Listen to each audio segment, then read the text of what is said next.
Action. Assalamualaikum warahmatullahi wabarakatuh. Kawan-kawan, berjumpa lagi dengan saya pada program Kuliah Retorika.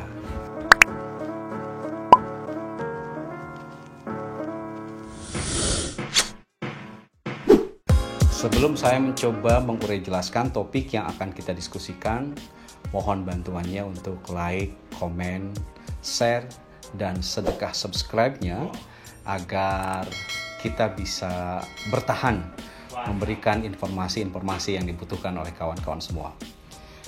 Insya Allah pada kesempatan kuliah retorika kali ini saya ingin menyampaikan topik tentang salah satu teknik dalam retorika yang diadaptasi dari dunia akademik, dunia pendidikan, yakni teknik learning conditioning.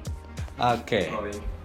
Kawan-kawan semua, learning conditioning teknik ini adalah teknik yang diadopsi dari teknik belajar klasik di dunia pendidikan. Jadi ini bisa disebut teknik belajar klasikal. Kita kali ini ingin menggali sebuah kearifan klasik yang sudah terbukti melahirkan manusia-manusia legendaris di muka bumi dari bangku pendidikan. Untuk itu kita pinjam dalam kegiatan dakwah di era milenial kali ini.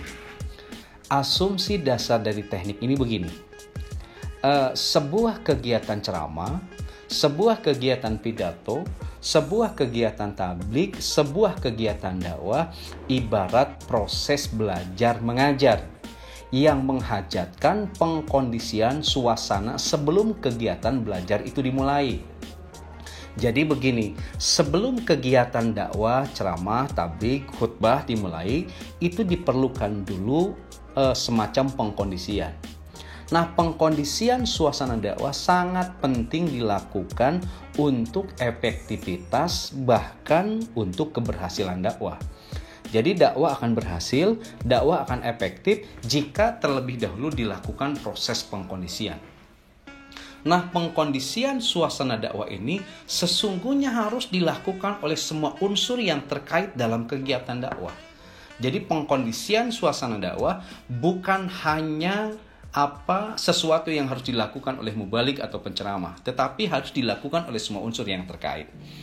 Lalu siapa unsur yang terkait hingga memiliki tugas untuk mengkondisikan suasana dakwah? Setidaknya ada 3. 1, penyelenggara kegiatan dakwah yang lazim disebut panitia, mungkin gitu. Yang kedua, jamaah atau audien, dan yang ketiga adalah penceramah. Jadi sekali lagi, mengkondisikan suasana dakwah adalah tugas semua unsur yang terkait dalam kegiatan dakwah. 1, penyelenggara kegiatan dakwah. Yang kedua, jamaah atau audien. Dan yang ketiga adalah penceramah itu sendiri. Yang pertama, ini pengkondisian suasana dakwah adalah tugas penyelenggara. Panitia, apa tugas penyelenggara atau panitia dalam mengkondisikan suasana dakwah? Pertama, mengkondisikan tempat yang nyaman. Jadi tempat kegiatan dakwah, ceramah, pidato, pengajian itu harus nyaman. Nah, tempat yang bisa mengkondisikan audien untuk fokus. Itu sementara lah yang disebut dengan tempat yang nyaman, Bu. Yuk. Jadi tempat yang bisa mengkondisikan audien itu fokus mendengarkan ceramah, tidak gagal fokus. Bebas dari gangguan, juga audien bisa enjoy mengikuti kajian dari awal sampai akhir. Kalau saya yang suka punya pengalaman roadshow, tabligh ke daerah-daerah, yuk, ada beberapa kasus yang pernah saya alami. 1, ada kasus truk mogok. Gini, yuk, saya ceramah di depan rumah. Di depan rumah itu ada panggung. Di depan panggung itu ada jalan umum, dan jamaah mendengarkan di seberang jalan. Jadi penceramah di depan rumah, di depan penceramah ada jalan, di sebelah sananya adalah audien yang mendengarkan. Bayangkan, lagi enak-enak kita menyampaikan ceramah, tiba-tiba ojek. Setelah itu lagi motor bolak-balik. Dan ketika kita merasa terganggu, tiba-tiba ada truk pasir. ngangkut pasir, kemudian persis di depan panggung tempat saya ceramah mogok. Akhirnya melihat. Dan luar biasa saya begitu menderita ceramah pada waktu itu. Nah, ini kita tidak akan pernah efektif mendengarkan ceramah kalau kasusnya seperti itu. Hingga saya langsung bad mood. Pada waktu itu susah, karena mau lanjut pengajian juga susah, terhalang oleh truk yang tiba-tiba mogok. Satu. Yang kedua, ada kasus domba. Kasus domba tuh gimana? Begini, saya di daerah Tasik agak belakang lah ya. Oh salah, saya nyebut daerahnya nggak apa-apa ya. Tasik agak belakang. Itu panggung tempat ceramah, belakangnya itu kandang domba semua yuk. Jadi pada saat saya bilang assalamualaikum, ada sound effect kayak gitu. Coba bayangkan tolong, kalau ceramah di belakangnya gaduh dengan suara domba, kira-kira penceramah itu kuat nggak, nyaman dia ceramah? Nggak bakalan fokus. Ini gagal panitia menyelenggarakan acara. Kemudian berikutnya ada kasus suatu ketika saya pernah ceramah, jadi di depan panggung itu kolam. Jadi panggung, lalu di depan panggung itu kolam. Jamaahnya itu tidak terlihat, tapi jamaahnya terdengar gitu di pinggir-pinggir kolam. Pada saat ngomong masih araya, ayah ngejerok gitu. Meskipun mereka hadir, tapi kan mata kita tidak jelas, hanya menatap kolam yang luas. Itu mending kalau lauk bisa berinteraksi kan? Tidak bisa. Ini juga gagal. Lalu berikutnya, suasana tidak nyaman mengganggu kita ceramah, baik saya maupun audien. Itu kadang kalau di ceramah acara-acara momentum tertentu di panggung, itu suka banyak pedagang asong. Jadi lagi ceramah tiba-tiba ada tukang balon nguk-ngek gitu. Parah. Ini perlu saya sampaikan bahwa bila Bapak dan Ibu menjadi panitia penyelenggara acara pengajian terutama yang outdoor bukan di indoor, lalu tidak kondisikan tempatnya nyaman untuk audien fokus, nyaman untuk penceramah fokus, nanti kegiatan ceramah kita akan banyak kegagalan. Satu, jadi kondisikan tempat tausiah, tempat ceramah, tempat pidato, tempat takbir akbar itu yang nyaman. Audien bisa fokus, juga penceramah tidak terganggu. Satu. Yang kedua, tugas penyelenggaraan itu adalah mengkondisikan sound system yang nyaman. Gitu. Sebab kenapa? Sound system yang tidak nyaman biasanya memantik bad mood. Gitu, males. Maka pernah mungkin kita dulu nonton kasus ada seorang penceramah yang ngambek sama soundman. Itu bisa dibenarkan, meski salah pada saat dia melakukan tindakannya. Bisa dibenarkan karena sound system yang tidak enak itu bikin pusing pada kita. Misalnya bassnya terlalu gede atau echo-nya terlalu hingga pada saat bicara Assalamualaikum Bapak dan Ibu bubu yang ada di sebuah balkon lalu minum teh botol Oke, sound system yang tidak proporsional itu sangat mempengaruhi seorang penceramah bisa ceramah efektif baik dan tidaknya gitu. Apalagi kalau tidak aman. Ada mikrofon yang tidak aman, Biu. Suatu ketika saya pernah diundang ceramah di Bandung, daerah atas lah ya, yang naik dari ujung burung ke atas terus ke sana. Tidak akan saya sebut, itu demi menjaga kode etik jurnalistik. Ceramah itu waktu itu lagi hujan. Kemudian kata soundman-nya, Ustadz, mikrofonnya harus agak dekat, kurang sensitif. Lalu setelah salam saya deketin ke mulut, tiba-tiba nyetrum. Wah, luar biasa. Kaget. Untung refleksnya saya bilang bahasa bagus. Astagfirullah. Coba kalau refleksnya yang jelek, bahaya. Tapi itu juga kalau ada misalnya aliran listrik yang bocor kan bisa ngebunuh, bisa berbahaya. Untung pada waktu itu bukan hanya ada aliran listrik yang bocor, mungkin karena terlalu dingin saja itu bisa ada seperti kesetrum gitu. Jadi kondisikan sound system.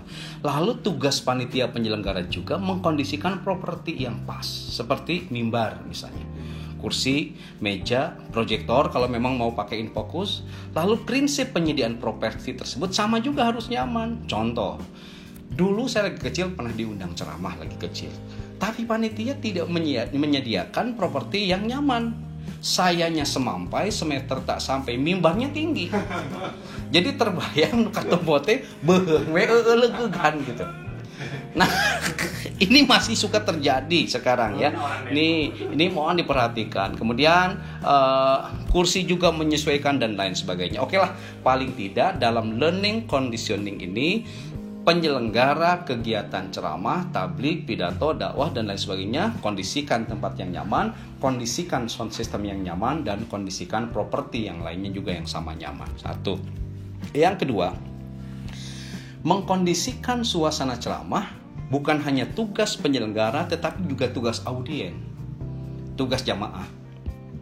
Nah, sebelum lebih jauh, luar biasa dalam Islam itu siapapun yang datang ke pengajian itu sama dengan datang ke majelis Allah dan majelis Rasulullah, dan Allah itu akan ngasih jamuan bagi siapa saja mereka yang datang ke pengajian. Kan dulu ada dari Australia namanya Julian Milley melakukan penelitian, dia heran kenapa orang Indonesia abring-abringan mendengarkan ceramah, kenapa gitu. Gitu, ini karena ada persoalan apa? Soalnya mungkin di Australia tidak pernah ditemui kasus seperti itu di agama-agama apapun. Tiba-tiba di Indonesia kan ada tabligh apa, bring sakabe jalma ngabring. Luar biasa sampai bertruk-truk dan lain sebagainya mendengarkan ceramah. Ternyata memang mungkin dilandasi oleh hadis Rasulullah.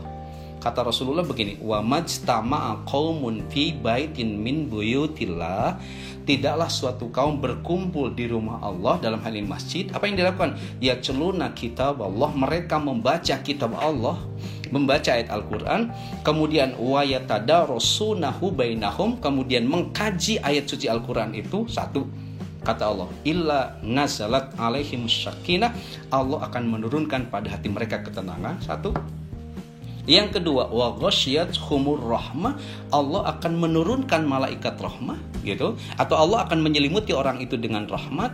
Kemudian setelah itu wa khafathumul malaikah, dan Allah akan menurunkan malaikat untuk mengelilingi mereka yang ada di majelis ilmu itu. Setelah itu wa dzakarohumullahu biman indahu, dan Allah akan memuji mereka di hadapan makhluk yang ada di dekatnya. Wa man batta'a bihi amaluhu lam yusri bihi nasabuhu, begitu.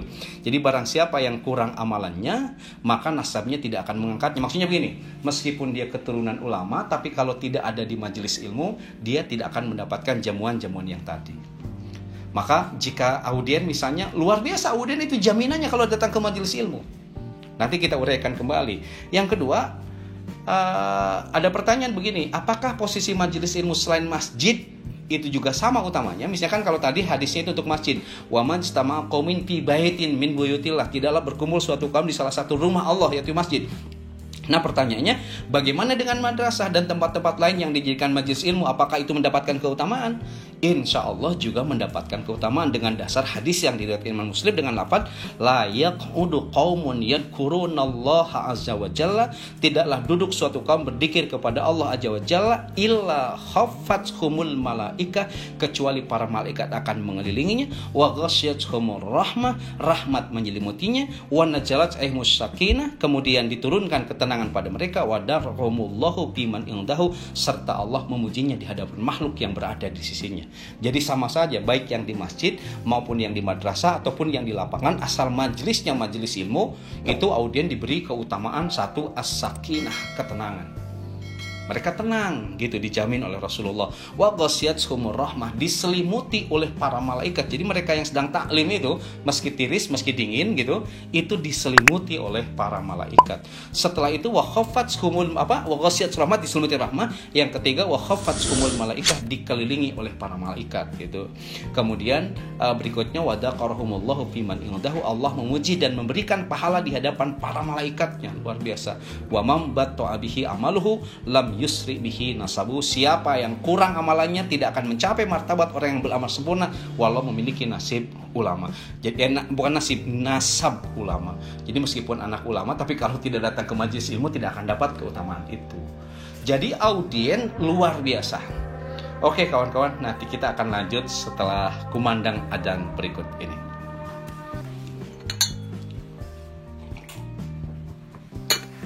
Oke, kawan-kawan, kita lanjutkan. Luar biasa, jamaah yang hadir di majelis ilmu dapat jamuan yang hebat lah ya. Maka para jamaah sejatinya harus semakin tertarik Nah, atas jaminan itu, supaya kegiatan dakwah, ceramah, tabligh berjalan dengan efektif sampai pada tujuannya, maka jamaah juga memiliki tugas mengkondisikan suasana dakwah. Apa tugasnya? Pertama, bersegera hadir di majelis ilmu. Harus buru-buru datang, jangan terdahului oleh penceramah. Penceramahnya sudah datang, jamaahnya malah ketinggalan gitu. Yang kedua, fokus untuk mendapatkan ilmu. Jadi beliau ketika ada di majelis ilmu, fokusnya untuk mendapatkan ilmu, bukan mendapatkan makanan. bukan mendapatkan makanan ya. Cau muli. Ada cau muli, ada goreng ketan, ada ulen, ada pisang, ada suuk gitu ya. Oh, pasti dong. Nah, itu mah jadi apa namanya, itu mah hadiah lah ya. Tapi intinya fokus pada ilmu supaya kita dapat ilmu dan dapat 5 jamuan istimewa dari Allah tadi. Kemudian berikutnya, ketika ada di majelis ilmu harus tenang dan tidak membuat majelis tandingan. Tenang, dengarkan penceramah, bukan malah ngobrol, bukan malah chatting, bukan malah searching. Kan niat mau tolong ilmu. Video nggak apa-apalah mendokumentasikannya atau bikin konten. Nggak apa-apa. Lalu berikutnya, ketika hadir di majelis ilmu, audien itu tidak boleh apatis dan putus harapan. Apatis tuh gini, ceramah teh kieu wae misalnya, apatis hingga sudah menutup diri untuk mendapatkan sesuatu. Putuslah harapannya, menyesal datang ke majelis ilmu, apalagi baris sinis dan nyinyir gitu. Banyak jamaah yang seperti itu. Lalu tidak boleh mengolok-olok penceramah. Suka banyak audien yang ngolok-olok penceramah gitu. Mari kita wujudkan keimanan dan ketakwaan. Mari, misalnya semuanya gitu. Suatu ketika saya pernah ceramah di daerah tertentu. Saya itu menyampaikan joke, yang lain ketawa, tiba-tiba ada ibu-ibu nyeletuk, "Teu hayang seuri." Orang lain ketawa, ibu-ibu itu ngomong nyeletuk, "Teu hayang seuri." Wah, kan luar biasa, saya tertembak. Untung saya dosen retorika, kata saya, "Saha nunita," gitu ya. Saya balas lagi pada waktu itu hingga dia diketawain oleh yang lainnya. Lalu saya susul lagi dengan tembakan berikutnya, "Ibu, kalau pengajian jangan suka berteriak, sebab ada peribahasa, air beriak tanda tak dalam, ibu yang berteriak tidak pakai celana dalam." Wah, semua jadi ketawa lagi. Jadi ibu itu menjadi objek tertawa yang lain. Kasihan juga sebetulnya, hanya saja memang karena dia nyinyir lah, ngolok-ngolok penceramah. Jangan ya, siapapun nanti kalau kita ada di media tabligh itu, ada di majelis ilmu itu, jangan apatis. Dengarkan, pasti ada yang bermanfaat. Kemudian jangan mengolok-olok. Berikutnya, jangan memotong pembicaraan narasumber. Tadi kan memotong. Jadi jangan sekali-kali memotong pembicaraan narasumber. Setidaknya kan narasumber itu adalah orang yang kita pinta untuk mengisi materi. Lalu bertanya dengan cara yang beradab kalau mau bertanya. Dibolehkan nanti bertanya, apalagi ada sesi bertanya jawab. Tapi pada saat bertanya, tolong sampaikan pertanyaan itu dengan beradab. Jangan malah bertanya tapi menjatuhkan dulu narasumber, mengkritik dulu narasumber, mempermalukan narasumber. Jangan, itu seperti itu. Khawatir 5 jamuan istimewa yang Allah berikan tadi tidak kita dapatkan. Oke, jadi yang kedua, mengkondisikan suasana ceramah. Bukan hanya tugas penceramah, tetapi juga tugas jamaah, tugas audien. Bersegera hadir ke majelis ilmu, fokus mendapatkan ilmu, tenang dan tidak membuat majelis tandingan, tidak boleh apatis dan putus harapan, tidak boleh ngolok-olok penceramah, jangan memotong pencerahan penceramah. Juga kalau bertanya, bertanyalah dengan cara yang beradab. Berikutnya, kawan-kawan semua, mengkondisikan suasana ceramah juga tugas penceramah. Tadi panitia ada tugasnya, jamaah juga ada tugasnya, penceramah juga ada tugasnya. Apa tugas penceramah ketika dalam kondisi mengkondisikan suasana dakwah? Sebelum itu, pertama mengkondisikan hati. Jadi kondisikan dulu hati kalau menceramah. Yang kedua, kondisikan pikiran. Yang ketiga, kondisikan materi. Yang keempat, kondisikan nyali. Mengkondisikan nyali itu saya sebut dengan bermain dengan grogi. Ya, kalau ada grogi, ajak bermain saja groginya. Kemudian berikutnya, mengkondisikan properti. Kondisikan hati, kondisikan pikiran, kondisikan materi, kondisikan nyali, dan kondisikan properti. Pertama, mengkondisikan hati. Sebelum ceramah, hati kita harus dikondisikan. Luruskan niat kita. Jadi niat kita ceramah itu untuk lillahi kalimatillah, karena Allah. Kita menjalankan perintah Allah. Itu tidak ada niat atau motivasi yang lain. Getarkan dalam hati kita, inna sholati wa nusuki wa mahyaya wa mamati lillahi rabbil alamin. Sesungguhnya sholatku, wa nusuki dan ibadahku, termasuk menyampaikan ceramahku, wa mahyaya seluruh hidupku, wa mamati dan matiku, lillahi hanya untuk Engkau ya Rabbul alamin, hanya untuk Engkau ya Allah Rabbul alamin, Tuhan semesta alam. Yang kedua, setelah meluruskan niat, meneguhkan hati. Ceramah itu adalah bicara tentang keteguhan hati. Kalau hati kita tidak teguh, pidato itu kan bicara tentang keteguhan hati, dakwah itu bicara tentang keteguhan hati. Kalau hati kita tidak teguh, itu agak sulit kita nanti bisa menyampaikan ceramah dengan baik, ya. Lalu berikutnya yang ketiga, membangun keyakinan. Kondisikan hati kita itu yakin kita bisa menyampaikan ceramah, ya. Yakin kita bisa efektif menyampaikan ceramah, harus ada keyakinan itu. Nah, agar terbangun keyakinan, jangan lupa kita berdoa. Jadi sebelum ceramah itu berdoa, Allah sudah mewaris doa supaya ceramah kita lancar. Ini doanya Nabi Musa alaihissalam. Sesungguhnya sudah kita kaji pada retorika Nabi Musa. Ada di Quran surah Toha ayat 25-30. Rabbis shrahli sadri wa yassirli amri wahlul uqdatam min lisani yafqahu qawli waj'alli waziran min ahli Haruna akhi. Gitu kan, Rabbis shrahli sadri, ya Tuhanku lapangkanlah untukku dadaku, wa yassirli amri dan mudahkan untukku urusanku, wahlul uqdatam min lisani dan lepaskanlah kekakuan dari lidahku, yafqahu qauli supaya mereka mengerti perkataanku, waj'alli waziran min ahli dan jadikanlah untukku seorang pembantu dari keluargaku, Haruna akhi, yaitu Harun. Nah, waj'alli waziran min ahli Harun akhi ini agar audien yang mendengarkan ceramah kita menjadi akhi, menjadi saudara kita. Sebab kalau saudara nanti pasti makum wal maklum. Hingga dengan demikian kita akan memiliki keteguhan hati. Tugas yang kedua, kawan-kawan, setelah mengkondisikan hati, kondisikan pikiran. Sebelum ceramah tuh kondisikan dulu pikiran. Satu, hindari dari buruk sangka atau negative thinking. Ya, kalau kita buruk sangka, ceramahnya nanti nggak lancar, pasti nggak lancar. Kalau kita buruk sangka, ceramahnya nggak menarik, pasti nggak menarik. Kalau kita buruk sangka, nanti ceramahnya kaku, pasti kaku. Hilangkan buruk sangka atau negative thinking itu. Mindset, betul. Tapi yang kedua juga, hindari jumawa, merasa paling hebat.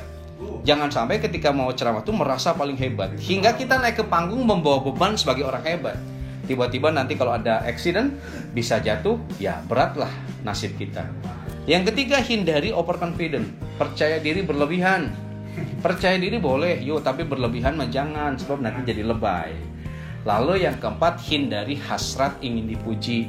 Biasanya orang kan sebelum tampil karena ingin dipuji, ingin disebut hebat, Biu sebelum presentasi tentang proyeknya, di awal ada rasa ingin dipuji gitu ya, karena pasti hebat. Nah, itu hindari yang demikian itu. Hindari yuk. Kunci mobil di ini. Oke, berikutnya dalam hal mengkondisikan pikiran, koneksikan pikiran dengan materi yang mau disampaikan. Jadi gini, pada saat kita menyampaikan materi, pikiran kita tuh koneksikan dengan materi apa yang kita sampaikan. Struktur materinya dilihat dari mulai pembukaan, isinya sampai penutup, dikoneksikan pikiran juga. Lalu koneksikan pikiran kita untuk kawin dengan suasana medan dakwah. Jadi lihat penceramah audiennya kayak gimana, medianya kayak gimana, itu sudah dikoneksikan, sudah dikawinkan dengan diri kita. Sehingga pada saat kita tampil ceramah, itu semuanya menjadi milik kita. Oke, jadi yang kedua, kondisikan pikiran. Ketiga, tak kalah penting, kondisikan materi. Jadi pada saat sebelum ceramah tuh, learning conditioning mengajarkan kita untuk mengkondisikan materi. Satu, sesuaikan materi dengan momentum. Momentumnya apa? Sesuaikan. Jangan sampai momentumnya ulang tahun, ceramahnya kematian. Jangan sampai momentumnya Isra Mi'raj tapi materinya tentang nuzulul Quran gitu ya. Jadi harus sesuai. Lalu sesuaikan materi dengan topik. Materi kita harus sesuai dengan topik yang diberikan oleh panitia. Panitia datang ngasih topik. Lalu sesuaikan materi dengan kerangka referensi audien. Nah, yang penting materi kita harus sesuai dengan kerangka referensi audien, latar belakang audien di pendidikannya, latar belakang ekonominya, latar belakang politiknya juga dilihat, latar belakang mazhab, latar belakang budaya, itu latar belakang ekonomi juga harus dilihat gitu ya. Jangan sampai nanti ceramah di kalangan orang-orang kaya bicara tentang tips meraih hidup sukses. Mereka sudah sukses semua gitu. Lalu sesuaikan materi dengan durasi, ini yang terpenting. Kalau disediakan durasi 1 jam harus sesuai lah materi 1 jam. Kalau khutbah itu cukup 15 menit cukup. Jangan sampai khutbah 20 SKS. Aduh, ini khutbah 1 jam, khutbah 40 menit udah capek mendengarkannya ya. Jadi sesuaikan dengan durasi, lalu sesuaikan materi itu dengan kondisi. Sesuaikan, misalnya begini, durasinya dikasih 1 jam, tapi kondisi tidak mendukung. Tiba-tiba misalnya ada halilintar, tiba-tiba ada hujan besar, sudah diselesaikan saja, jangan terus berlanjut. Hujan, angin, dudar gelap, masih ceramah kan, audiens sudah takut gitu. Nah, lagi di masjid misalnya lagi ceramah disediakan sejam, baru 20 menit sudah ada gempa bumi, berhenti. Jangan lanjut ya. Oke, itu mengkondisikan materi ya. Kemudian berikutnya mengkondisikan nyali. Di learning conditioning seorang penceramah harus mengkondisikan nyali. Saya kasih judul bermain dengan grogi. Harus diajak main. Grogi itu pasti ada siapapun. Tapi grogi itu jangan memakan kita, tapi kita yang memainkan. Oke ya. Kemarin yang vaksin. Kalau itu wajar. Kalau mau nyuntik presiden harus grogi. Karena ada rasa takdim pada pimpinan negara. Bagaimanapun itu, nama pimpinan negaranya pasti akan membuat grogi, setingkat profesor sekalipun ya. Jadi grogi itu sangat alami. Jadi gini, posisikan oleh hati dan pikiran bahwa grogi itu positif. Grogi itu bukan negatif, tapi grogi itu positif. Kenapa? Posisikan oleh hati dan pikiran bahwa grogi itu ibarat warming up, pemanasan dalam olahraga. Jadi sebelum ceramah kita harus grogi dulu, harus panas dulu dengan grogi. Jadi grogi itu memanaskan kita, ya. Lalu posisikan oleh hati dan pikiran bahwa grogi itu adalah energi. Jadi grogi itu energi. Oke, grogi adalah energi. Sebab dari grogi nanti akan lahir inner energy, energi dari dalam diri kita. Bahkan yang disebut dengan grogi akan muncul inner power. Justru kekuatan kita muncul ketika dipantik oleh grogi. Lalu setelah itu ada juga inner wisdom, ada kearifan dalam diri kita. Bahkan ada yang nyebut juga ada inner teacher. Dengan grogi ada guru dari dalam diri kita yang membimbing kita untuk sukses melakukan ceramah. Lalu berikutnya, salurkan grogi itu pada semua potensi diri. Jadi grogi yang ada dalam diri kita salurkan grogi dengan menarik napas. Pada saat ditarik napas, grogi itu sampai pada tempatnya. Berdiri dengan sikap, sampaikan senyum, bercanda ringan, ngobrol itu bisa menghilangkan grogi. Jadi kondisikan nyali dengan bermain dengan grogi. Kalau ada grogi saya kira itu sudut pandangnya rubah, bukan negatif tapi positif. Kita mainkan grogi itu dengan kondisikan, satukan pikiran dan hati bahwa grogi positif. Grogi itu adalah warming up, grogi itu adalah energi, bahkan nanti salurkan grogi itu pada potensi yang lain. Berikutnya kawan-kawan semua, yang terakhir ini learning conditioning menghajatkan seorang penceramah untuk mengkondisikan properti. Jadi properti kegiatan tablik kondisikan. 1, misalnya cek mikrofon. Sebelum ceramah cek dulu mikrofon. Misalkan ibu bapak, suara saya kedengar jelas nggak di belakang? Gitu. Kalau tidak ada suara, saya tanya, ibu-ibu setuju tidak poligami? Tidak. Kalau semuanya menjawab tidak, berarti suara kita terdengar jauh di orang lain. Yang kedua, kalau kita bawa proyektor, cek dulu proyektornya. Lalu berikutnya, kalau kita duduk di kursi, periksa dulu kursinya. Saya punya pengalaman, ketika mau ceramah, tidak ngecek kursi ujung-ujung duduk.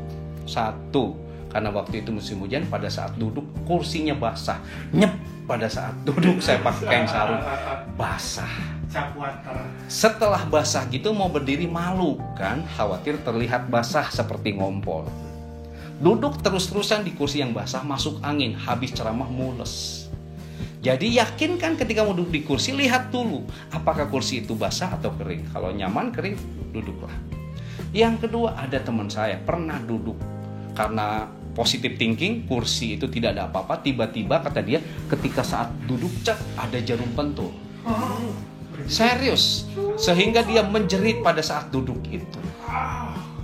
Dan itu sangat mungkin terjadi. Yakinkan dulu kursi tempat duduk kita itu aman. Kemudian meja pada saat mau kita ceramah juga aman. Sebab pernah juga teman saya ngobrol, ada meja yang kakinya tidak kuat lalu dia bersandar di meja itu roboh ke bawah. Nah ini hal-hal yang di luar dugaan itu bagaimanapun kita harus mengeceknya karena kan diri kita itu aset ya. Lalu berikutnya kalau mimbar periksa juga di mimbarnya itu, sebab kadang-kala kita menggunakan mimbarnya kebulnya kotor, di kolong mimbar ada segala macam, wah itu ada kecoa dan lain sebagainya hingga ngeganggu. Itu yakinkan dulu. Jadi kawan-kawan semua, ternyata teknik learning conditioning ini sangat bermanfaat. Jadi di kuliah retorika kali ini kita minjem teori learning conditioning bahwa sebelum ceramah itu harus dikondisikan dulu. Bahwa audien diasumsikan sama dengan siswa yang mau belajar. Sebelum proses pembelajaran, suasana belajar itu harus dikondisikan dulu. Siapa yang bertugas untuk mengkondisikan suasana dakwah? Bukan hanya penceramah, penyelenggara kegiatan juga punya tanggung jawab untuk menyeting suasana dakwah yang nyaman. Audien juga sama harus mempersiapkan diri dengan baik. Lalu penceramah juga sama telah mempersiapkan. Setelah dilakukan pengkondisian oleh semua pihak itu, maka ada potensi ceramah itu bisa berjalan efektif. Kalau ceramah bisa berjalan efektif, maka goal atau tujuan dari ceramah itu bisa tercapai dengan baik. Jadi kawan-kawan, itulah sebuah kearifan klasik yang bisa kita terapkan untuk konteks dakwah di era milenial. Mudah-mudahan ada manfaatnya. Itu saja yang bisa saya sampaikan. Saya beserta tim produksi Ang Ridwan, kemudian ditemani oleh kameramen Raymond, kemudian editor Revi, juga tim kreatif Abio. Selalu berharap mudah-mudahan kuliah retorika ini bisa memberikan sesuatu yang bermanfaat bagi para kawan-kawan yang berjalan kaki di dunia dakwah Islam. Insya Allah mudah-mudahan kita berjumpa kembali. Jangan lupa sekali lagi kasih like, komen, kemudian share dan subscribe bagi yang belum, supaya kami bisa bertahan dan terus banyak memberikan info-info yang bermanfaat bagi kawan-kawan semua. Kawan-kawan, itu saja yang bisa saya sampaikan. Mudah-mudahan sekali lagi bermanfaat. Wallahu wali taufiq wal hidayah. Assalamualaikum warahmatullahi wabarakatuh.